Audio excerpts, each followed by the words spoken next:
আমাদের নানাবিধ অপরাধের কারণে এটি আল্লাহর গজব হিসাবে আপতিত হয়েছে। এ সম্পর্কে আপনার মন্তব্য কী?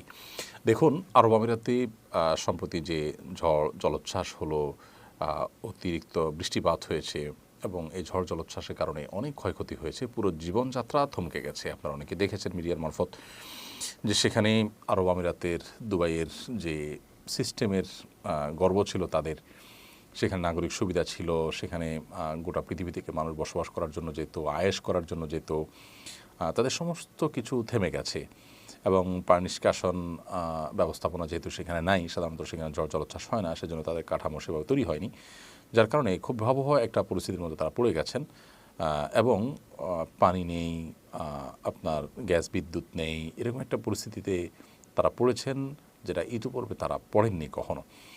তো এটি আল্লাহ তাআলার তরফ থেকে তাদের জন্য অ্যালার্ম হতে পারে, সেটা একেবারেই স্বাভাবিক হতেই পারে। সাধারণত কোনো বিপদ আপদ হলে একজন ইমানদার, একজন মুসলিম সেটিকে আল্লাহর পক্ষ থেকে তার কোনো পাপের জন্য অ্যালার্ম, সতর্কবার্তা হিসাবে তিনি নেবেন, তিনি সেজন্য সতর্ক হবেন।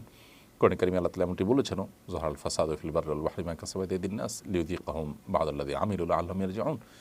স্থলে জলে যে সমস্ত ব্যত্যয়, ফাসাদ, সমস্যা তৈরি হয়, এগুলো মানুষের হাতের কামাইয়ের কারণে হয়ে থাকে, যাতে করে মানুষ ফিরে আসতে পারে, সংশোধন হতে পারে, সে সুযোগ আল্লাহ তাআলা তাদেরকে দেন, অ্যালার্ম দিয়ে থাকেন। তো এটি সতর্কবার্তা হতে পারে তাদের জন্য। আবার একই সাথে তাদের পাপের জন্য শাস্তিস্বরূপ হতে পারে, আল্লাহ তরফ থেকে পরীক্ষা হতে পারে। যে কোনো বিপদ আপদ হলেই সেটি আল্লাহ তাআলার তরফ থেকে পরীক্ষা হতে পারে। আল্লাহ তাআলা বলেছেন, ওয়ালানাবলুওয়ান্নাকুম বিশাইইন মিনাল খাউফি ওয়াল জু'i ওয়া নাকসিম মিনাল আমওয়ালি ওয়াল আনফুসি ওয়াস সামারাত। মানুষকে আল্লাহ তাআলা ভয়, ভীতি, শঙ্কা, ক্ষুধা, জান এবং মাল হানি, সম্পদের ক্ষতি, ফসলের ক্ষতি ইত্যাদি দিয়ে আল্লাহ তাআলা মানুষকে পরীক্ষা করেন। যারা ধৈর্য ধারণ করতে পারেন, সবর করতে পারেন, তাদেরকে আল্লাহ তাআলা সুসংবাদ দিতে বলেছেন। তো এটি পরীক্ষা যেমন হতে পারে, সতর্কবার্তা হতে পারে, পাপের প্রায়শ্চিত্ত হতে পারে। এটি ঠিক যে কোনো মানুষ যখন পাপাচার করে, সীমা ছাড়িয়ে যায়, আল্লাহ তাআলা একসময় না একসময় তাকে পাকড়াও করেন। এই পাকড়াও কি সে পাকড়াও হতে পারে, আবার জাস্ট অ্যালার্মিং হতে পারে। আসল এবং ভাবা পাকড়াও সেটা আল্লাহ তাআলা আরও পরে করতে পারেন, দুনিয়াতে করতে পারেন, দুনিয়াতে না করে আখিরাতে একসাথে করতে পারেন, সেটা একান্তই আল্লাহ তাআলার ইলমে আছে। আসলে যে কোনো ধরনের বিপদ আপদ হলেই সেটাকে নির্দিষ্ট কোনো একটা ক্যাটাগরিতে ফেলে নিশ্চিত করে আমরা বলতে পারবো না এটা শুধুই পরীক্ষা, কিংবা এটা শুধুই আল্লাহর আযাব, শাস্তি হিসাবে আসছে।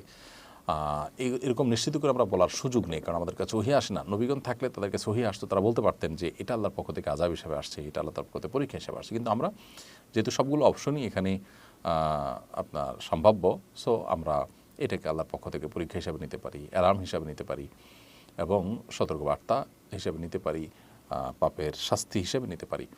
তিনটা সম্ভাবনাই কিন্তু এখানে থাকে, যার কারণে আল্লাহ তাআলার কাছে আমরা ইস্তেগফার করব। সেখানে যারা অবস্থান করছেন তারা ইস্তেগফার করবেন, আমরা যারা আছি তারা মজা না নিয়ে আমরা আল্লাহর কাছে ইস্তেগফার করব। আল্লাহ আমাদের সবাইকে যেন ক্ষমা করেন। সন্দেহ নাই যে সেখানে নানা রকম পাপাচার হচ্ছে, ভয়াবহ একটা অবস্থা তৈরি হয়েছে। একটা মুসলিম প্রধান দেশে এ ধরনের কর্মকাণ্ড সত্যি বেদনাদায়ক, সত্যি সেটা আমাদের জন্য দুর্ভাগ্যজনক। পৃথিবীর সবচেয়ে বেশি অপরাধীদের অভয়ারণ্য বা অপরাধ কর্মের সবচেয়ে নিরাপদ জায়গাগুলোর একটি মনে করা হয় সেটি আমাদের জন্য লজ্জার এবং দুশ্চিন্তার। আমরা দোয়া করি আল্লাহ তাআলা তাদেরকে সংশোধনের পথে ফিরে আসার তৌফিক দান করুন। এটাকে অ্যালার্ম হিসাবে নিয়ে তারা যেন সংযমী হন, তারা যেন সতর্ক হন। আল্লাহ তাআলা তাদেরকে সে তৌফিক দান করুন এবং গোটা বিশ্বের মুসলমানদেরকে আল্লাহ যেন হেফাজত করেন এবং তওবা করে আল্লাহর আনুগত্যের পথে ফিরে আসার তৌফিক দান করেন, আমরা সেই দোয়া করি।